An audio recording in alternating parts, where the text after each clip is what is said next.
Tudo bem com você?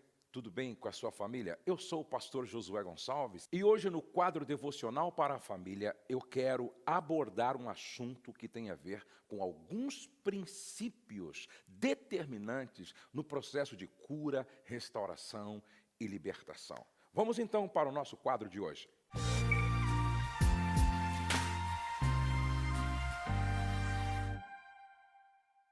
Sempre que tratamos sobre restauração, cura, libertação, precisamos entender que é um processo, E hoje eu quero falar com você sobre princípios redentivos implícitos no sacrifício de Jesus. Vamos analisar os vários parâmetros da crucificação. Estas são as armas do sangue, pois lemos em Apocalipse 12, e eles o venceram pelo sangue do Cordeiro. A crucificação pode ser definida resumidamente no processo de negar a si mesmo. A essência é o exercício pleno de transparência e uma disponibilidade total para reconciliar e reeducar a capacidade de relacionar. Princípio de número 1. Humilhação. É o processo de renunciar à reputação com o objetivo de tratar responsavelmente dos pecados, feridas, injustiças e defraudações que cometemos ou sofremos. Aqui é o ponto mais penetrante do conflito, quando o orgulho tenta impor-se das maneiras mais variadas possíveis, desde um pretexto sutil e plausível de esquivar-se até uma rebelião agressiva. Uma infinidade de argumentos e sofismas inundam a nossa mente, criando justificativas quase que convincentes para nos desviar do caminho estreito da humilhação. A voz da justiça própria, da amargura, da vergonha, estardalhaçam de todas as formas, tentando fazer prevalecer a obstinação doentia do nosso coração. Porém, esse conflito entre humilhação e a reputação é decisivo. A humilhação tem que falar mais alto que a reputação. Vou repetir. A humilhação tem que falar mais alto do que a reputação. Porque assim diz o alto e o excelso, que habita na eternidade, cujo nome é santo. Num alto e santo lugar habito. E também com o contrito, preste atenção, e também com o contrito e humilde de espírito, para vivificar o espírito dos humildes e para vivificar o coração dos contritos. Isaías capítulo 57, verso 15. A habitação de Deus e a visitação de Deus são experiências bem distintas. Vou repetir, preste atenção nisso. A habitação de Deus e a visitação de Deus são experiências bem distintas. Isaías menciona 2 lugares onde a presença de Deus habita: ou no alto e sublime trono, ou no contrito e humilde de coração. Não existe o meio termo. Ou Deus reside nas alturas da sua majestade, ou Ele está intensamente nas profundezas de um coração quebrantado que se humilha. A Bíblia diz: perto está o Senhor dos que têm o coração quebrantado e salva os contritos de espírito. Salmo 34, verso 18. A humilhação é o carro-chefe da cura de uma terra. E se o meu povo, que se chama pelo meu nome, se humilhar e orar e buscar a minha face e se desviar dos seus maus caminhos, então eu ouvirei do céu e perdoarei os seus pecados e sararei a sua terra. Segundo Crônicas 7,14. A maior pedra no caminho da libertação é o orgulho, a idolatria pela honra, o amor à reputação. Sem transpor essa resistência inicial da alma, nos colocamos no caminho oposto à nossa libertação. Princípio de número 2, a confissão. A confissão é o processo de expor a Deus, expondo também a outra pessoa que se faz necessário, pecados, culpas e vergonhas de forma pessoal ou intercessória. Isso produz um impacto instantâneo. É neste momento que a luz dissipa as trevas, que a verdade desfaz a mentira, que a chave do quebrantamento abre as prisões da alma, que os anjos golpeiam os demônios e que a cruz triunfa sobre as maldições, comunicando os milagres de Deus e purificando toda a atmosfera espiritual. Veja o que diz a Bíblia: confessai as vossas culpas uns aos outros e orai uns pelos outros para que sareis. A oração feita por um justo pode muito em seus efeitos. Tiago capítulo 5, verso 16. Confessar é expor espiritualmente o pecado à luz de Deus.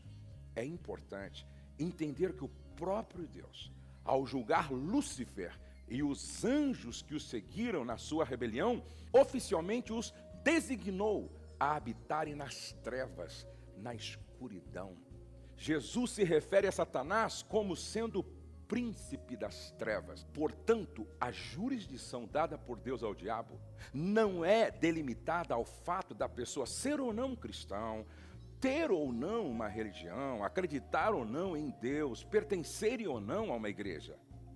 O ambiente governado por Satanás se restringe às trevas. Onde existe áreas de trevas, obscuridade, mentira, cegueira, ignorância na vida de qualquer pessoa, este é o seu habitat, a sua esfera de influência, opressão, obsessão e até mesmo possessão. Esse é o seu legado, construir o seu mundo de trevas nas trevas da alma humana e infernizá-la. Portanto, fica fácil concluir que muitas entidades demoníacas se alimentam do nosso silêncio, da culpa calada, do pecado secreto, da vergonha implícita na passividade moral, das mordaças emocionais, da timidez espiritual. O domínio exercido por uma fortaleza demoníaca é diretamente proporcional à resistência espiritual para confessar determinada culpa ou vergonha. Quer gostemos ou não, tudo o que está nas trevas está sujeito a uma intervenção direta de Satanás.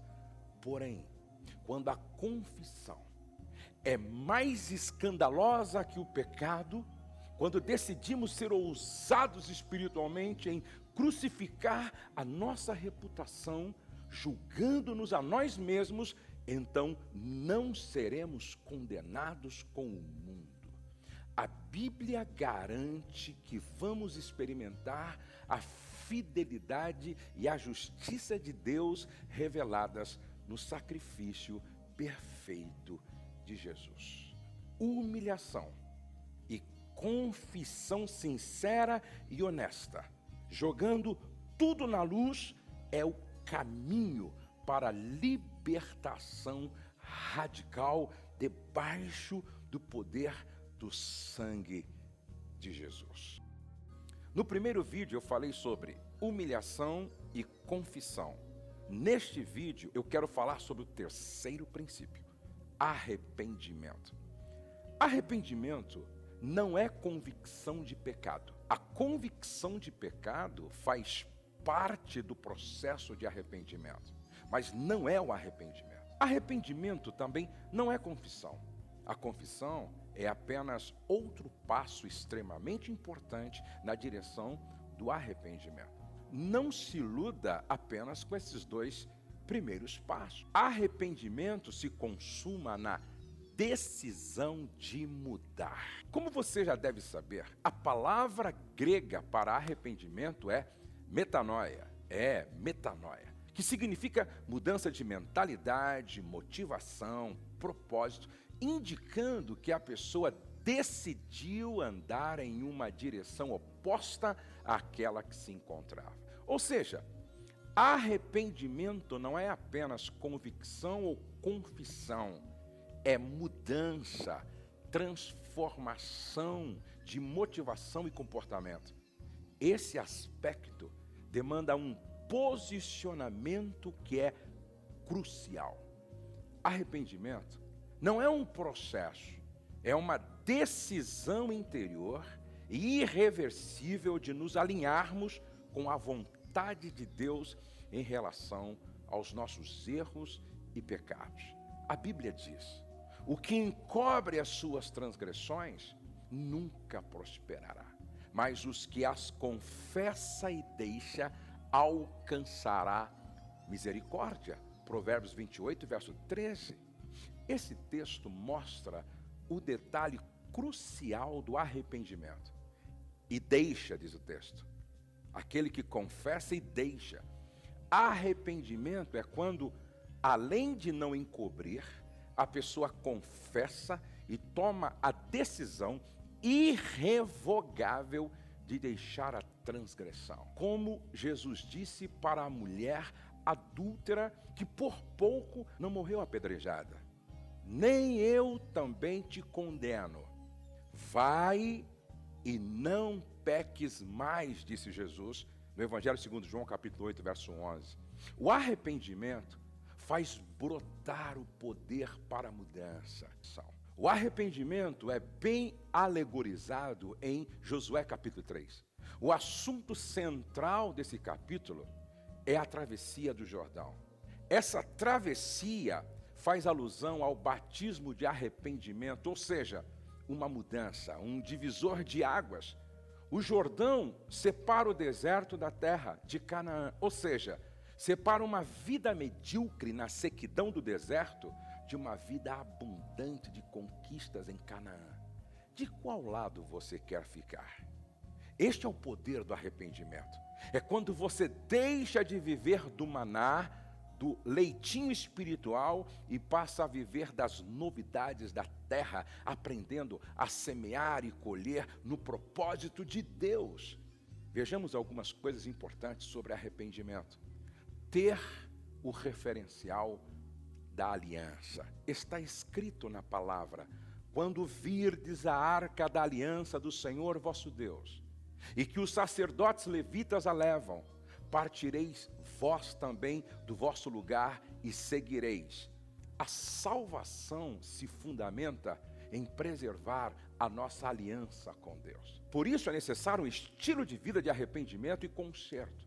O arrependimento é o ingrediente da ceia que nos leva a renovar a aliança com Deus em Cristo, preservando a nossa comunhão com Ele. Portanto, diz a Bíblia, qualquer que comer deste pão ou beber o cálice do Senhor indignamente, será culpado do corpo e do sangue do Senhor. Examine-se, pois, o homem a si mesmo, e assim coma deste pão e beba deste cálice. 1 Coríntios capítulo 11, verso 27 e 28. O referencial da vida espiritual é a aliança. Um outro aspecto importante do arrependimento: sensibilidade ao Espírito Santo.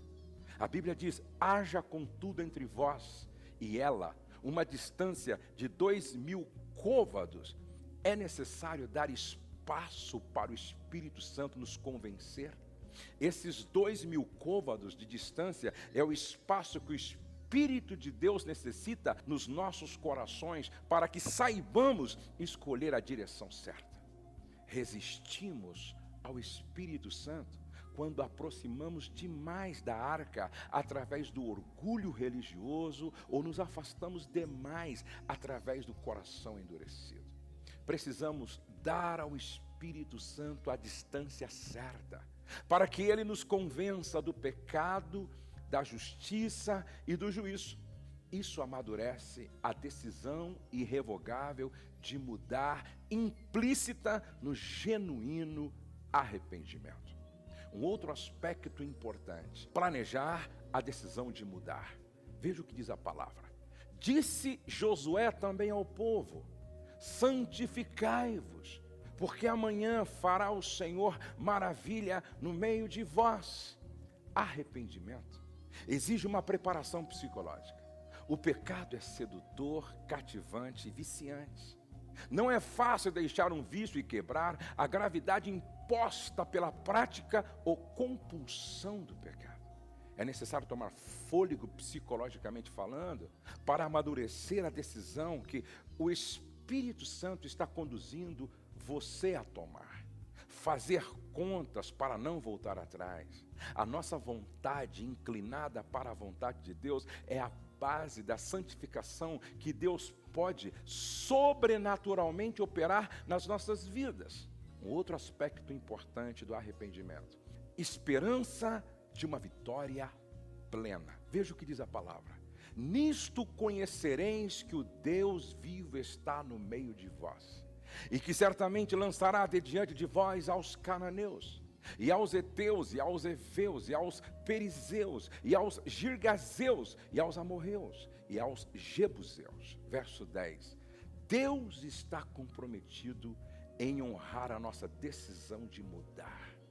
A intervenção sobrenatural de Deus que acontece quando nos arrependemos é a garantia que o pecado não terá mais domínio sobre nós. Um outro aspecto importante do arrependimento: o passo de fé e obediência e o milagre da mudança. Veja o que diz a Bíblia: porque há de acontecer que, assim que as plantas dos pés dos sacerdotes, que levam a arca do Senhor, o Senhor de toda a terra, se repousarem nas águas do Jordão, se separarão as águas do Jordão, e as águas que vêm de cima pararão amontoadas. Esse é o aspecto divino do arrependimento.